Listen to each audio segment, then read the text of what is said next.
Good morning, everyone. My name is Vani from class 3rd A.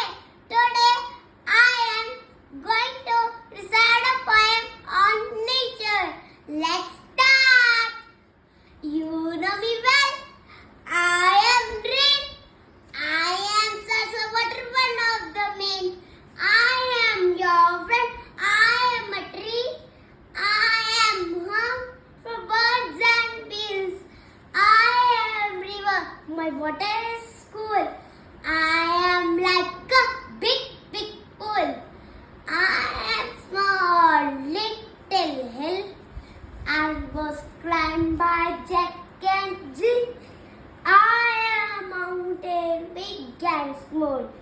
I am saucer, I can't fall. I am desert too hot for you. I have no water and rain for